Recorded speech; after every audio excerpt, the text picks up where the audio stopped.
Hello and welcome to Nationwide on the network service of the NTA. I am Lydia Odije-Ochi. You can follow this news broadcast live on our website nta.ng/live and all our social media platforms displayed on the screen for updates. President Muhammadu Buhari has left Abuja for Kigali, Rwanda to attend the 26th Commonwealth Heads of Government meeting. He was seen off at the airport by his Chief of Staff, Professor Ibrahim Gambari, FCT Minister Mohammed Musa Bello, Inspector General of Police Usman Alkali Baba, Director General, Department of State Services Yusuf Magaji Bichi, and other senior government officials. While in Kigali, the President is expected to join other leaders to participate in discussions focused on the progress and prosperity of the more than 2 billion people living in the 54 Commonwealth member countries. Under the theme, Delivering a Common Future, Connecting, Innovating, Transforming, the heads of state and government are expected to reaffirm their commitment to upholding the Commonwealth Charter, which focuses on democracy, human rights, the rule of law, as well as economic opportunities and sustainable development. A range of topical issues including post-COVID-19 economic recovery, debt sustainability, climate change, poverty reduction, youth entrepreneurship, and food security will be considered at the high-level engagement. In another development, President Muhammadu Buhari has written to the Senate requesting the confirmation of Mohammed Shehu as Chairman, Revenue Mobilization Allocation and Fiscal Commission. This is in line with the provision of Section 154, subsection 1 of the 1999 Constitution of the Federal Republic of Nigeria as amended. Senators confirmed the appointment of Dr. Haile Longpet for appointment as Resident Electoral Commissioner for the Independent National Electoral Commission, INEC. Senate Committee on INEC, which screened the nominee from Plateau State, described him as qualified for the INEC position. Of Dr. Haile Gabriel Longpet is hereby confirmed as a Resident Electoral Commissioner in the Independent National Electoral Commission, INEC, and congratulations to him. Meanwhile, the House of Representatives has urged the federal government to increase the number of recruits into the service of the various security agencies in the country to further tackle the challenge of insecurity. This came up when Representative Solomon Marin brought to the attention of the House the abduction last Monday of a traditional ruler by bandits in Mangu, Plateau State. The House urged relevant security agencies to ensure the safe release of the monarch and other victims of kidnap. It also resolved to meet with the army and police chiefs as it conducts an investigation on the situation. Meanwhile, the Committee on Electoral Matters has informed the House of the decision by the Independent National Electoral Commission, INEC, to extend the period for the continuous voter registration exercise.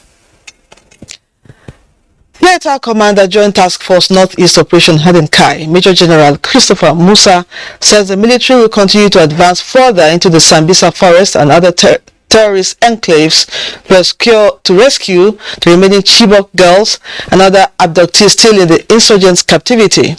The theatre commander stated this while presenting 2 rescued Chibok school girls with their babies to newsmen at headquarters Theatre Command Operation Hadenkai in Maiduguri, the Borno State capital. Mamuna Garba daga reports. Sambisa zuwa gaba na dawo ni yar Chibok ne. Da yamma sojoji sun kai yaki mu da Boko Haram duka aka gudu maza da mata, shine na buya a karkashin bishiya nace baran sake kwana a jejin nan ba, zan tafi gurin sojoji su kai ni gurin iyayena. Hawa Joseph and Mary Dauda are two Chibok girls abducted at GGSS Chibok in 2014, recently rescued by the military during separate operations around Bama and Goshe general areas in Borno State on 12th and 14th of this month. The rescued girls, who were aged 14 at the time of their abduction, said they were forcibly married to insurgents, but their husbands were killed during military operations. Theater Commander Operation Hadinkai, Major General Christopher Musa said the military is putting more efforts to rescue the remaining girls. We are also conducting operations with the multinational joint task force to ensure that we take care of the international boundary. All this is in place so that we ensure that we don't give them the insurgents any respite or any hiding place. During preliminary investigations, and they were said that, who are you? Mentioned their name, and part of the Chibok girls, they responded that way, and they were brought back. General Musa disclosed that over 57,000 terrorists have so far surrendered and warned Boko Haram logistics suppliers to desist from supporting the insurgents. He further warned farmers and children to be careful as there are unexploded ordnances in the bush, saying clearance operations are ongoing for more farming activities to commence. The theater commander said Maiduguri-Damboa Road will soon be reopened, with more personnel being trained to clear lots of IEDs planted on the road. From the Military Command and Control Center in Maiduguri, Mamuna Garba, NTA News. In another development, troops of 13th Brigade operating under command of 82 Division, Nigerian Army, on Tuesday 21st June 2022, intercepted a Toyota Camry car with registration number JAL 492AA, laden with assorted ammunition while en route Utanga village towards Obudu Mountain in Cross River State. Troops deployed at Forward Operating Base Amana attempted to stop the vehicle at their checkpoint, but the driver evaded the check-in and zoomed off. The driver's recalcitrance compelled the troops to open fire on the tires of the vehicle, thereby immobilizing it. A thorough search conducted on the vehicle revealed it was conveying 72 improvised explosive device charges, 121 dynamite liquid, 200 rounds of 7.62 millimeters NATO, and 82 rounds of 7.62 millimeters special ammunition. Other items recovered in the intercepted vehicle are military uniforms and kits. Members of the public are urged to continue to support the troops with credible information that will lead to stemming the tide of insecurity across the country. This is contained in a statement by Director, Army Public Relations, Brigadier General Onyema Nwachukwu. Barely 1 week after it distributed medical consumables for treatment of survivors of Owo terror attack, the National Emergency Management Agency NEMA has again distributed food items and other relief materials to 120 households victims of the attack. We'll bring you details of that subsequently. After improving by 24 points, Nigeria has posted her best performance in the Open Budget Survey for Transparency among 120 countries surveyed in 2021. This was revealed at the official launch of the Open Budget Survey 2021 report in Abuja. Leah Katun Babatunde picks it up from here. The Open Budget Survey (OBS) is the only comparable and independent measure of budget transparency, participation and oversight in the world. The 2021 survey covers 120 countries and uses a questionnaire with 145 scored indicators drawn from international good practices. Presenting the outcome of the report, Senior Program Officer of the International Budget Partnership, Sally Tolbert, said that the transparency score of Nigeria was put at 45 in the 2021 survey, a significant leap from the 21 scored in the 2019 survey, making Nigeria's performance the second highest improvement worldwide. Monthly reports that we saw released on time in this round is a really good first step in disclosing that information. There can be more done to help better link procurement data data and budget data so that civil society groups can actually track procurement processes and see when they're delayed and what's happening because of that. However, Nigeria needs to maintain and accelerate progress on budget transparency and aim for a score above 61, a view policymakers share.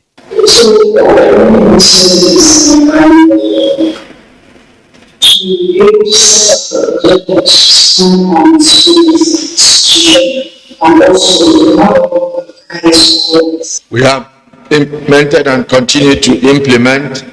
It's a work. It remains a work in progress. The strategic revenue growth initiative. So as you can see, started from SRG I 1.0 to 2.0, and actually we're moving on now to 2.1. So it's an incremental process. Nigeria, they say, remains committed to all the pillars of the public finance management reform agenda, with domestic revenue mobilization at the center. In Abuja, Leah Baba today, NTA News.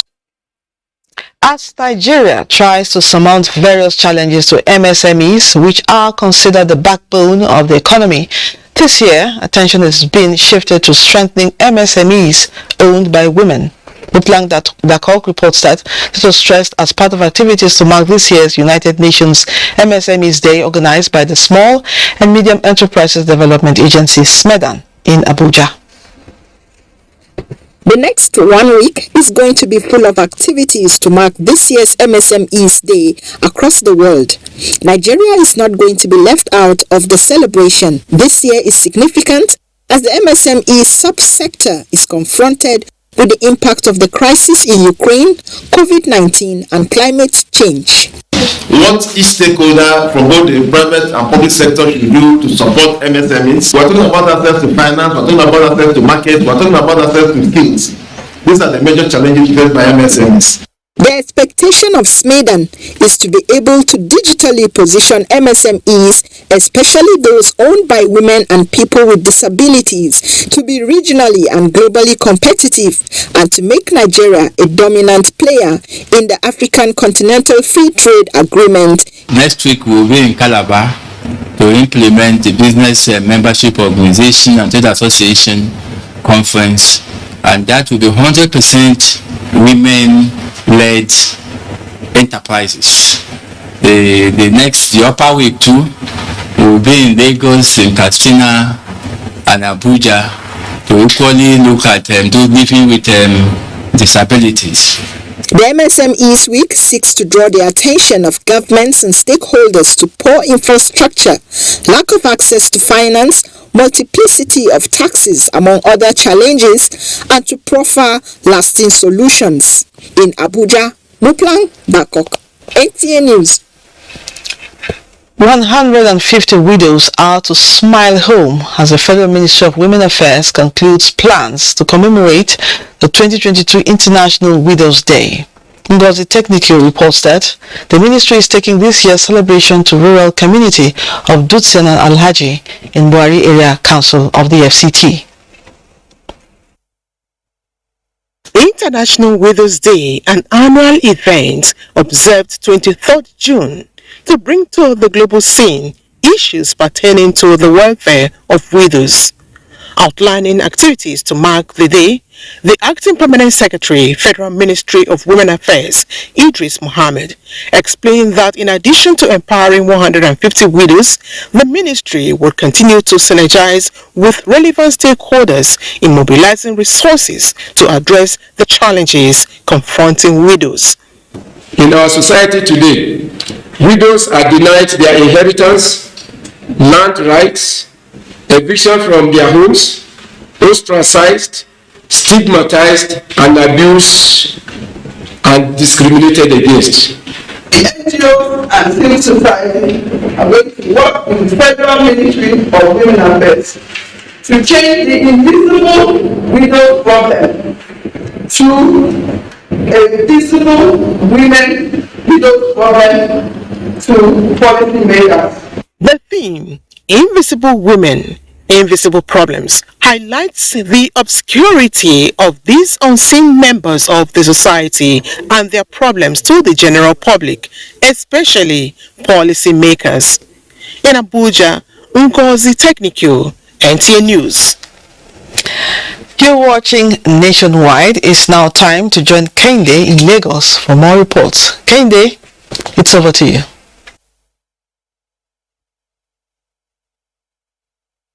Hello, Lydia, and a warm welcome to Lagos. The Admiralty University, sited in Delta State, has recently got 12 of its courses accredited by the National University Commission.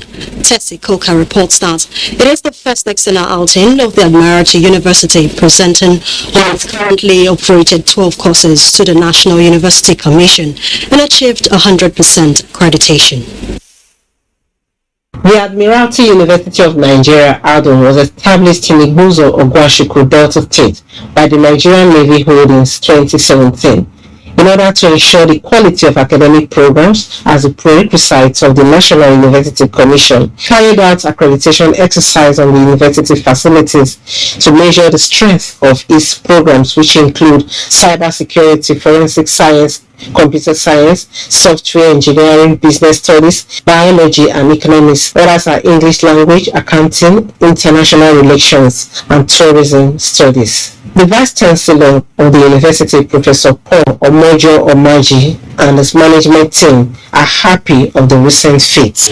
On the 14th of April this year, the National University Commission informed the university that all our programs were accredited. All of them were accredited. We would like to say that this sub-grade, what we call A+ performance, has meant that the university is gradually taking its place in the community of universities, not just in Nigeria, but across the world.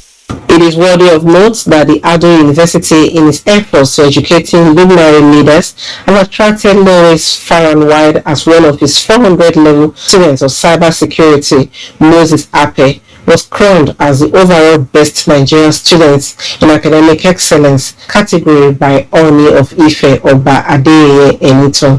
In the 4 years of its operation, the Admiralty University will be holding its first convocation ceremony November 2022. In Asaba, Tessie Koka, NTA News. A book that provides opportunities for further studies of the life and times of Ambassador Segun Olushola as a cultural messiah and an apostle of peace has been unveiled in Lagos. Annie Daniels has details. The 136-page book is titled Insider's Story. It is divided into 8 chapters. The publication chronicles Ambassador Olusegun Olushola's eventful life, from cradle to his passing on exactly 10 years ago. You know, culturally, Nigeria is a profound. It's known over the years to be the forefront of not just the refugee situation, but also culture, art, and drama in Nigeria. Little wonder, those whose lives Ambassador Olusegun Olushola touched positively have come to be a part of the book. Great Ambassador Olushola knew that in the absence of peace, Africa and indeed the whole world will continue to live in crisis. When we were in the Nigerian Broadcasting Corporation, he produced a program on the prisons, which brought him into limelight. The moral of our conversation today is to reduce and desist from every and any action that has the capacity to displace people, to cause a refugee crisis to ensue. When we all become more concerned, not just on the media, not in the papers, but practically. The author, Wole Adebinyo, was Ambassador Olushola's special assistant. His closeness and sincerity to the late broadcaster and diplomat, who was fondly referred to as Baba, earned him his trust and confidence. The book has so many reasons. It's about you, the interview, you that is interviewing me. It's about everybody, not about Olusola alone. How? Are you sincere? What is your mission? Are you courageous? Ambassador Olusegun Olushola's legacies have remained a source of encouragement and support to people the world over. In Lagos, Annie Daniels, NTA News. And that's a contribution from Lagos. But do not forget to follow this news broadcast live on our website at nta.ng/live and all the social media handles displayed on your screen. We'll take a short break now. When we return, Amina in Thank you for staying. Nationwide continues in Abuja, hoping to join Amina and Kaduna subsequently. The National Industrial Court sitting in Abuja has adjourned to the 28th of June 2022 for hearing of the suit seeking increase in salaries and allowances of judicial officers in the country. The suit filed by a senior advocate of Nigeria, Sebastian Hon, has the Attorney General of the Federation, National Judicial Council, the National Assembly and Revenue Mobilization and Fiscal Commission as defendants. On resumption of trial, counsel to the plaintiff urged the court to commence the trial, but counsel to the first and fourth defendants sought for adjournment to enable them file their processes and explore out-of-court settlement. The Attorney General and Minister of Justice also ready. The only party that has not shown commitment or seriousness is the Revenue Mobilization and Fiscal Commission. And one cannot explain why, but it's all right. The court of law does not wait for any of the parties. From NJC's perspective, it is an issue that we believe that the executives ought to have resolved without having to resort to this. Equally from the part of the legislature, because the judiciary is the last hope of the common man. Justice Osatohamwen Obaseki Osagaye informed parties that the court will commence sitting at 1 p.m. on the adjourned date. President Muhammadu Buhari felicitates with marketing and strategic management expert Otumba Bimbo Ashiru on his appointment as board chairman of Odua Group, a conglomerate owned by governments of southwest states. The president opines that Ashiru's emergence is a vote of confidence in his track record as a banker of repute, fellow of Chartered Institute of Bankers of Nigeria (CIBN) and National Institute of Marketing of Nigeria, among others. He charges the new chairman to deploy his wealth of experience garnered over decades to take Odua Group to higher heights and justify the not giving him by the board of directors. The president extends his congratulations to the immediate and extended Ashiru family, as well as to their friends and well-wishers. Now let's join Dibabari in our Port Harcourt Network Center for the latest from that zone. Hello, Dibabari. Port Harcourt. Nigeria, like most developing countries, contend with widespread unemployment, which has played many dysfunctional roles in the society. Chileberoya in this report takes a look at increasing rates of unemployment and what could be done to change the narrative. According to the International Labour Organization, ILO, unemployment is a concept used to capture people in the working age population who are willing to work but are unable to get a job. You set out from your house in the morning not knowing where you're going to. You're just having that hope, that belief that when you go out, you'll find something. There's also a question of the policy choices you make. It's just a demonstration of the fit that people have in your economy and how productive it is and the quality of goods and services you are producing in the country. Society watchers say some of the measures needed to address the problem could be achieved by diversification of the economic base, infrastructural development. Others are education reforms, investment in agriculture, and reformation of the informal sector. It is hoped that relevant authorities would act swiftly to tackle this problem. In Port Harcourt, Chidiebere Onya, NTA News. To reduce maternal and infant mortality rates to its minimum in Akwa Ibom State, pregnant women have been enlightened on the importance of antenatal care as a prerequisite to healthy pregnancies and child health. And Medium More reports that delivery packs were distributed to pregnant women across 31 local government areas of Akwa Ibom State. Pregnancy is a positive experience for all women, hence encouraging a healthy lifestyle during and after pregnancy is pertinent to reduce mortality rate in the society. Research shows that for every 1,000 births, Akwa Ibom State records 42 infant morbidity and maternal mortalities. It is very important that we know that this really is a reflection that digital is also doing. This project is a sustained intervention aimed at fostering responsible care of our women, including growth of child rearing in Akwa State. Beneficiaries received with joy delivery packs courtesy the Akwa Ibom State government. What is inside this bag is everything you need to give birth to your child. Like once you give birth to your child, everything you need is inside here.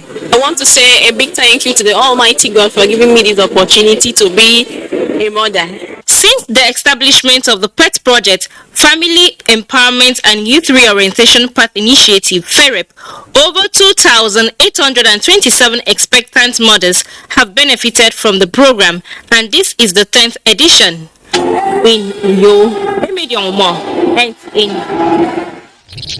We are done here. Mission will continue. Thank you for joining us again once more in Abuja. Going on now, if all things went as planned, the ongoing industrial action by Academic Staff Union of Universities may soon be laid to rest.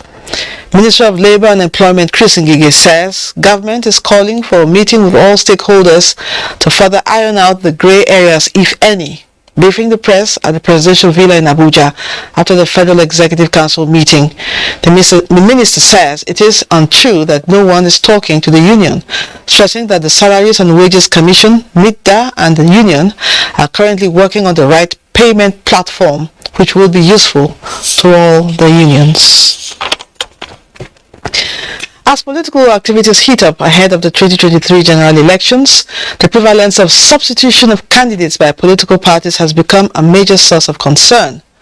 Guests on NTA's Good Morning Nigeria noted that, although the practice is not in violation of the Electoral Act, some politicians take undue advantage of the provisions in the Act. Abdusalam Jubril reports. A jovial atmosphere there as discussants deliberated on the issue of substitution of candidates in the build-up to the 2023 general elections.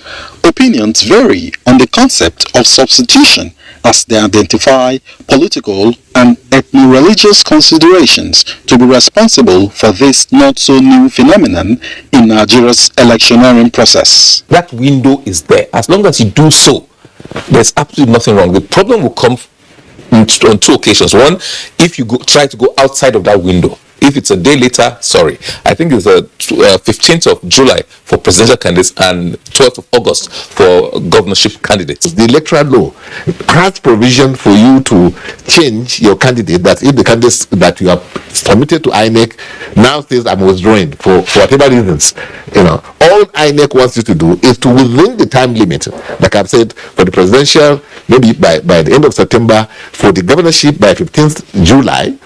Former Attorney General and Commissioner for Justice, Kogi State, Abdullahi Haruna, decried the trend, calling for honesty and openness on the part of politicians towards ensuring transparency in the electoral process. This situation we have today is a peculiar Nigerian situation because the provisions for substitution are meant for substitution in actual circumstances. The guest also harped on internal party democracy, adequate funding of political parties, and mitigating money politics towards enhancing Nigeria's political process. In Abuja, Abdul Salam Jubril. The clamor for an extension of continuous voter registration by Independent National Electoral Commission to enable more eligible Nigerians to register has continued to heighten in Calabar, the Cross River State capital, as most eligible voters are making frantic efforts to get registered, but to no avail. In an interaction with correspondent Maureen Leo Ajam, the electorate appealed for the extension of the exercise and the decentralization of the registration centers to the ward level for ease of registration. Although the Federal High Court in Abuja has stopped the Independent National Electoral Commission from ending voter registration on 30th June 2022, many eligible Nigerians in Cross River State are clamoring for extension and effective strategies to get people registered. They note that accessing the various services of either change of voting point, loss of PVC, after online registration are still cumbersome. Last time I applied for a transfer at that Marian office, but yet up till now I'm yet to get my voters card transferred to Cross River because this wasn't the place I registered. To collect some is a problem, and they did not start early. I did my registration online, so they gave me they sent me a message and email yesterday that I should go to Mariam, which I went there now and they are not there, and that is a whole lot of stress for me.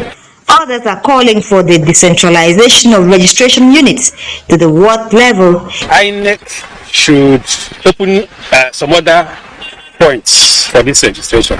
Efforts to speak with the Cross River State Resident Electoral Commissioner were not successful. In Calabar, Maureen Leo Ajom, NTA News. Women and youths as agents of change now have a veritable tool for creating new climate economy for Nigeria and empower themselves. This comes to the release of the nationally determined contributions document on climate action for a safer future. Salwa Khalil Ibrahim has the details. 10 years anniversary celebration of the language channel opened opportunities for partnerships, sponsorship and new friendship. The Sahad management were one of those operating behind the scene, and the NTA is not taking it for granted. The language channel forum is a very veritable platform, and the advantage is that we are 3 in 1. We broadcast in Hausa, Igbo, Yoruba, so we cover the country. So it is. So we really want to continue with that partnership and that good gesture. And we have some personality profile program that we feel the chairman and even you can to help us to feature in, because you have a story to tell. You come up as role models. And by the grace of God, in full support. The thank you offers a fresh opportunity of discussion on how mentorship of young minds through personalities piloting the affairs of the investment who by themselves are youths could feature on language channels, stating that the moment in our national life requires such. NTA News. That was Ikechukwu Dukwe's report as the languages management paid a courtesy visit to one of Nigeria's leading shopping mall, the Sahad stores, where critical issues of youth modeling were discussed. Now back to the earlier story, which I promoted. Women and youths as agents of change now have a veritable tool for creating new climate economy for Nigeria to empower themselves.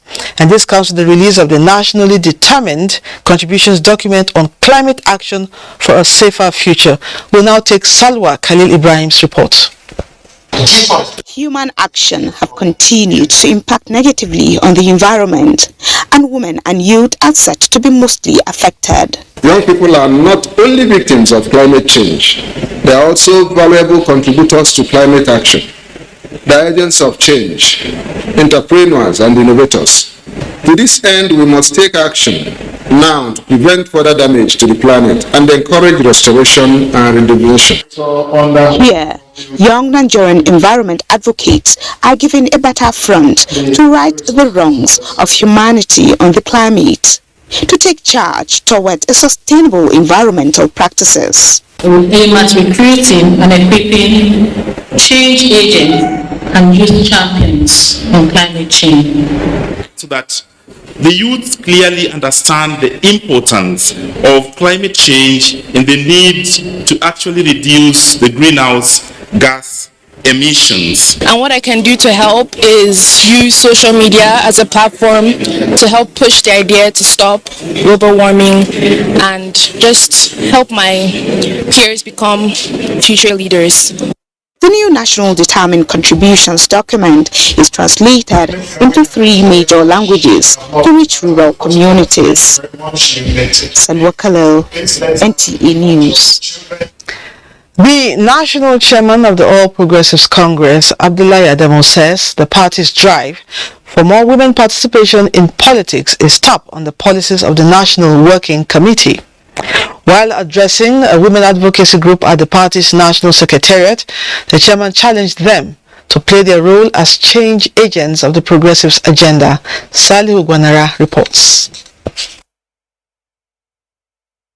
The Permanent Voters Card, PVC, a key to the ballot through which citizens perform their civic role of recruiting political leaders.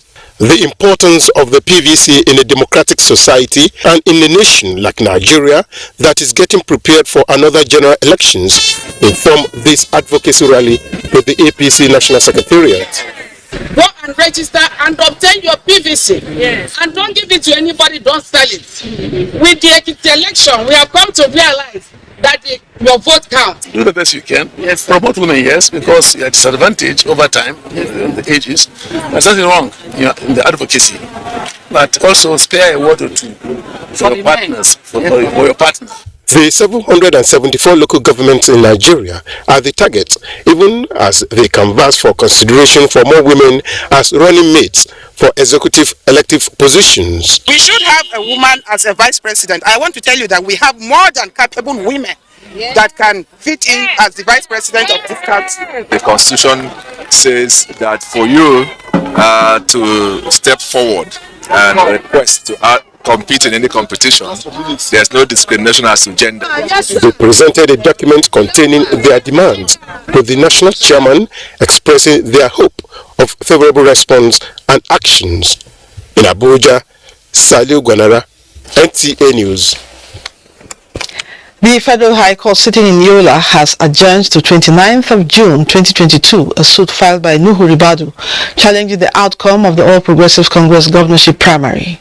Hearing the matter could not commence due to lack of service of the court processes on 2 out of the 3 respondents. Usman Mukhtar reports.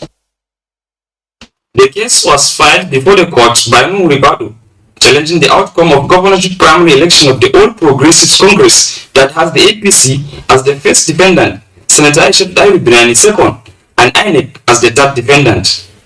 Justice Abdulaziz Anka, while mentioning the case for hearing, adjourned the case to the 29th June 2022 after counsel to the plaintiff filed a motion expertise seeking for the leave to serve the second defendant, Senator Aisha Binani, by substituting means of service, and the order was granted by the court, and to also place all the processes at the home address of the second defendant and the court notice board of the Federal High Court, Yola.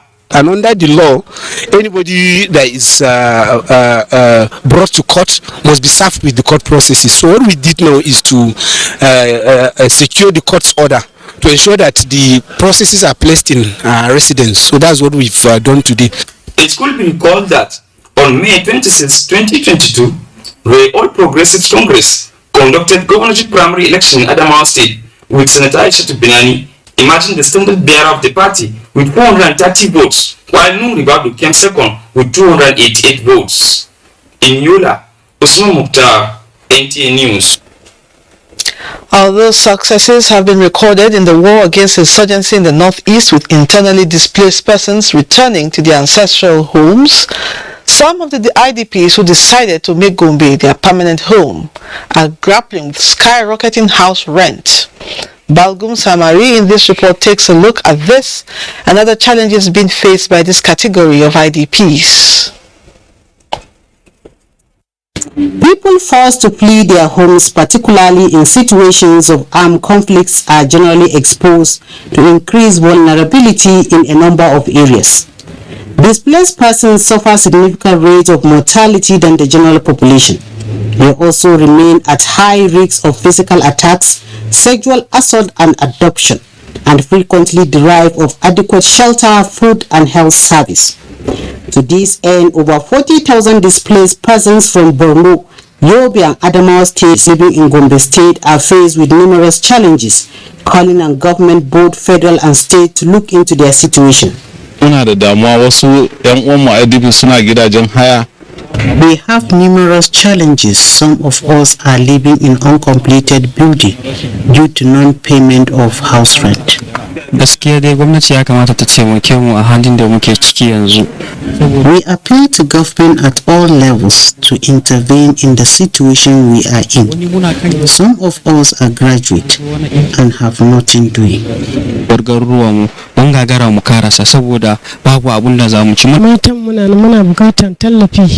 Women are in need of assistance to do business. Our children are out of school.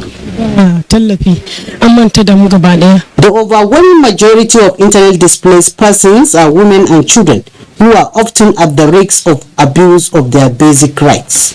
Balgum Samari, NTA News. Independent Petroleum Marketers Association of Nigeria, IPMAN, Niger State Chapter, is demanding that justice prevail over the killing of a staff of one of its members, a 17-year-old Yusuf Umar, in the course of dispensing premium motor spirit to customers. Musa Mikel, who is following the case, was at a press conference convened by the association and now reports. Following the incident that led to the death of an attendant of a popular petroleum product outlet in the heart of Minna Metropolis, the independent petroleum marketers have resolved to close all fuel stations in Minna Metropolis to protest the incident. The incident was the outcome of argument between some personnel of the 013 Quick Response Force of the Nigerian Air Force and staff of a popular petroleum product outlet.